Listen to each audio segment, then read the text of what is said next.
Buenos días. Hoy vamos a hablar acerca del coproscópico, coprológico y su interpretación clínica.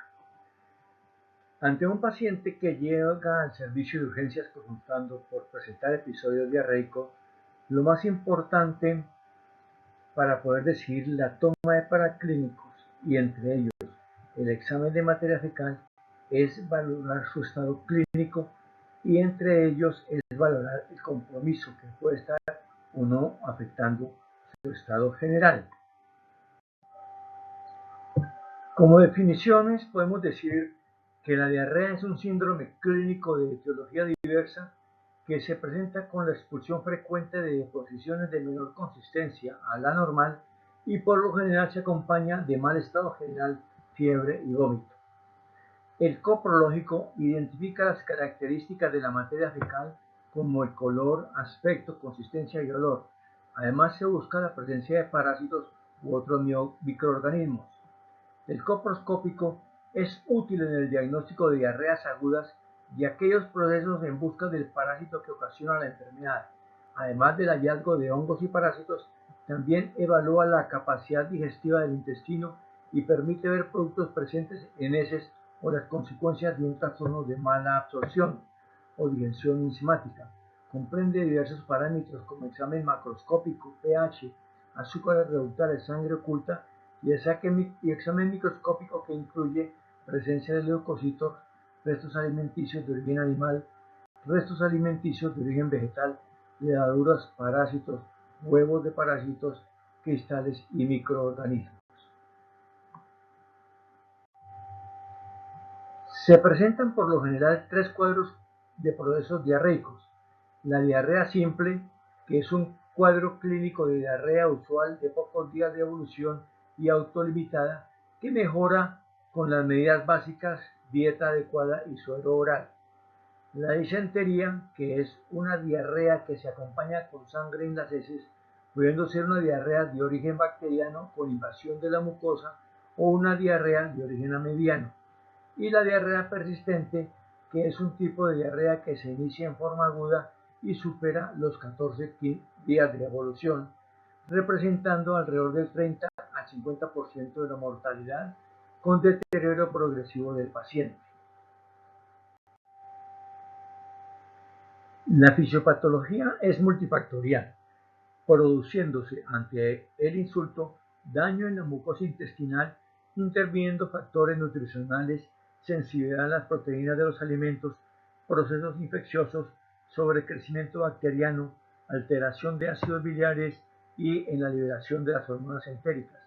En términos generales, la diarrea se produce cuando el volumen de agua y electrolitos presentes en el colon exceden su capacidad de absorción, disminuyéndose la consistencia de las heces, lo cual es debido a un aumento en la secreción y o una disminución de la absorción a nivel del intestino delgado o en forma más infrecuente a nivel del colon. Estas alteraciones son secundarias a la afectación de la mucosa intestinal como resultado de la agresión del agente causal. La enfermedad diarreica puede clasificarse según su etiología en viral, bacteriana, fúngica, parasitaria o mixta. Según su fisiopatología, en osmótica, secretora, inflamatoria o por mala absorción, y según la evolución en aguda, persistente o crónica. Aguda es la que se presenta con menor de 2 semanas de evolución, generalmente causada por gastroenteritis debidas a virus. Sin embargo, cualquier patógeno entérico puede provocar diarrea aguda, alergias alimentarias, intoxicaciones alimentarias, administración de antibióticos. La diarrea persistente que dura más de 14 días y cuyos principales peligros son la desnutrición y las infecciones extraintestinales graves. Y la diarrea crónica, que es la que dura más tiempo, causada generalmente por factores dietéticos, infección, enfermedad celíaca, enfermedad inflamatoria intestinal o alteración del tracto intestinal o cáncer. Los mecanismos de la diarrea pueden ser diversos: osmótico, secretor o inflamatorio o malabsortivo. La diarrea osmótica se debe a la presencia de solutos irreabsorbibles en el tubo digestivo, como ocurre en la intolerancia a la lactosa. Un ayuno adecuado detiene la diarrea osmótica. La diarrea secretora es causada por sustancias, pueden ser toxinas bacterianas, que aumentan la secreción de iones cloro y agua hacia el bolo intestinal. La diarrea secretora no se resuelve con el ayuno. La diarrea inflamatoria se asocia con enfermedades que causan inflamación o ulceración de la mucosa intestinal, por ejemplo, enfermedad de Crohn, colitis ulcerosa, y la consiguiente exudación de plasma, proteínas séricas, sangre y moco aumenta el volumen y el contenido líquido de la materia fecal. La mala absorción puede deberse a mecanismos osmóticos o secretores o a enfermedades que disminuyen la superficie intestinal. Los trastornos como la insuficiencia pancreática y el síndrome del intestino corto y los cuadros que aceleran el tiempo de tránsito causan diarrea por disminución de la absorción. La llamada diarrea funcional se define como la presencia durante 12 semanas o más, no necesariamente consecutivas, durante el último año de deposiciones de consistencia disminuida, como jalea acuosa, con una frecuencia de 3 a 4 al día y con ausencia de dolor abdominal, para diferenciarla del síndrome de intestino irritable. En cuanto al abordaje etiológico, podemos decir que no hay datos de la historia clínica, los antecedentes, la exploración física o de las exploraciones complementarias que permitan predecir la probable etiología bacteriana o vírica. Hay algunos parámetros orientativos de diarrea bacteriana, como lo son fiebre alta, presencia de sangre en heces, dolor abdominal o afectación neurológica o de su estado general. Otros datos como comienzo brusco de la diarrea, ausencia de vómitos, presencia de leucocitos en la materia fecal, aumento de la proteína C reactiva o edad mayor a 3 años tienen un menor valor predictivo. No obstante, dado que el conocimiento del agente causal no va a influir la mayoría de las veces en el abordaje terapéutico de la diarrea, no está indicado el estudio microbiológico de rutina. Solamente habría que considerarlo en los casos de inmunodeficiencias, diarrea mucosanguinolenta, ingreso hospitalario, diagnóstico dudoso, diarrea prolongada, sospechas de infección alimentaria, viaje reciente fuera del país. El estudio microbiológico habitual incluye coprocultivo para Salmonella, Shigella, Campylobacter y Aeromonas, y detección de antígenos de rotavirus del grupo A, adenovirus y astrovirus.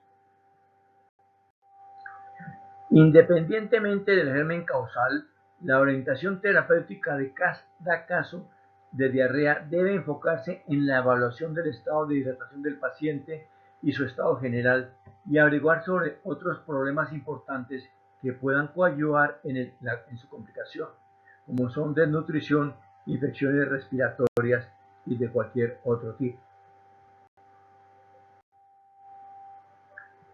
Lo más importante que podemos analizar en un coproscópico normal es el pH, que debe encontrarse entre 7 a 7.5, que no hayan restos vegetales, que no haya sangre oculta y que no haya aumento de los leucocitos. Y lo más importante en este estudio coproscópico es observar si hay presencia de sangre en las heces, lo cual puede sugerir un proceso infeccioso. La coloración de Wright con abundantes polimorfonucleares sugiere una infección bacteriana invasora como la shigellosis. Los quistes o trofoditos de Yarda-Lamblia o trofoditos hematófagos de entamoeba histolítica sugieren que la causa puede ser de la diarrea, la ameba o la giardia. El pH de las heces de 5,5 y una gran cantidad de sustancias reductoras indican una mala absorción o un problema viral. Azúcares reductoras. Los azúcares reductores reaccionan con una cantidad suficiente de cualquier sustancia reductora de las heces como glucosa, lactosa, sacarosa, maltosa. Los azúcares reductores más comúnmente encontrados son maltosa y lactosa.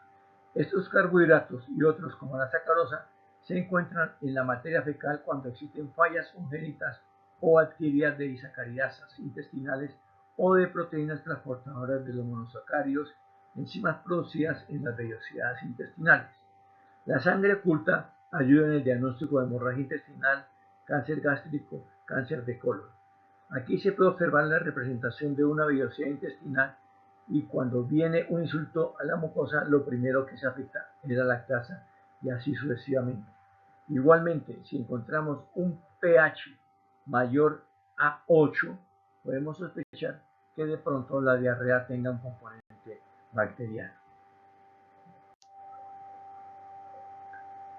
En cuanto al uso de antibióticos, no debe priorizarse su aplicación, sino más bien la estabilización en cuanto al estado general del paciente, su hidratación, a no ser que el paciente se encuentre en un estado que comprometa su estado general, vale decir, un proceso infeccioso severo o séptico. Los antibióticos solamente deben usarse para disentería y cólera, ya que en otras condiciones son ineficaces y no deben prescribirse. La presencia de sangre en las heces indica un proceso infeccioso invasivo de origen bacteriano o amibiano que amerita el manejo específico con antibióticos o un antiamibiano. La gran mayoría de los niños recuperan su estado inicial después de haber hecho un reposo intestinal corto y una buena hidratación y sin tener un cultivo que justifique la aplicación de antibióticos. No podemos aceptar que hayan hecho efecto en tan corto tiempo, menos de 24 horas. Los niños con disentería presentan mejoría a las 48 horas de iniciar el tratamiento con un antimicrobiano eficaz y debe completarse siquiera 5 días en cuanto a su administración. Si persiste el compromiso general y hay sangre en las heces después de 48 horas de tratamiento, está indicado el cambio a un segundo antibiótico recomendado para Shigella. Asegurarse o descartar amibiasis u otras posibilidades, pero si persiste la sangre, debe iniciarse metronidazol. Ante todo, es importante una cuidadosa valoración del paciente en forma integral, analizando su historia clínica en forma pormenorizada, con los antecedentes recientes y un examen físico detallado para valorar el impacto de la diarrea y su presentación clínica. La frecuencia o el volumen de las deposiciones o vómitos no ayudan a determinar el estado de hidratación del paciente, pero sí indican la intensidad de la enfermedad.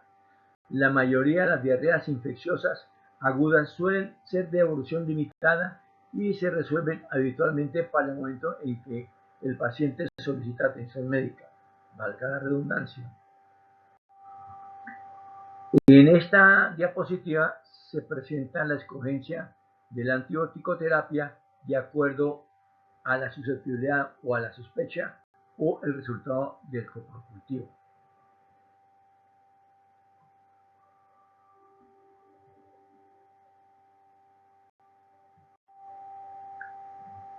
Cuando se sospecha el cólera, el tratamiento debe iniciarse de inmediato.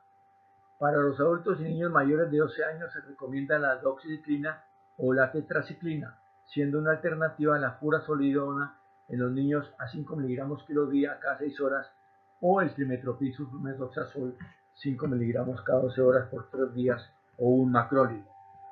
Hay que tener en cuenta que la sospecha de cólera es muy rara en nuestro medio porque se presenta más que todo en episodios de epidemia. Por lo general son deposiciones abundantes, acuosas, de color amarilloso cremoso, que desestabilizan muy prontamente al paciente. La shigellosis, como hemos observado, debe tratarse durante 3 a 5 días después de la recuperación por vía oral con un antibiótico que sea eficaz frente a la mayor parte de las cepas de Shigella de la región. Esta recomendación se debe a que la shigellosis es la causa de la mayoría de los episodios de diarrea sanguinolenta infantil y es la causa de prácticamente todos los casos graves. La amibiasis raramente cursa con diarrea en los niños pequeños y queda muy difícil diagnosticar amibiasis o infección bacteriana en un lactante menor de 6 meses que sea alimentado exclusivamente con lactancia materna. Otrora tan común, el diagnóstico de la amibiasis se hacía mediante el frotis rectal, un hisopado de la mucosa del recto, y al encontrarse trofosoditos de ameba hematófagos, es decir, que contengan glóbulos rojos en su interior, se hacía el diagnóstico. En pacientes con diagnóstico de diarrea bacteriana con sangre en materia fecal que no hayan mejorado el tratamiento antibiótico óptimo durante el tiempo esperado, se aconseja añadir un antiamibiano, metronidazol o ceftriaxona. En cuanto a la yardasis, se deben tratar las infecciones sintomáticas que se presentan con mucho dolor abdominal, flatulencia y deposiciones con restos alimenticios y que al examen de materia fecal se encuentran trofosoditos de Yarda lambda o se aprecian abundantes quistes de la misma. Y en cuanto a la alimentación, es lo más importante que debemos atender en cuanto a estos pacientes. No debe haber ayuno parcial en menores de 5 años y debe continuarse la dieta habitual, la lactancia materna o la leche de fórmula que viene recibiendo el nene. Administrar alimentos sólidos ricos en carbohidratos complejos como yuca, plátano, ñame, papa, maíz, carnes magras, frutas astringentes, pera, manzana, ricas en caolín y pectina y su suero oral. Esto nos ayudará a la recuperación pronta del paciente. Muchas gracias por su atención.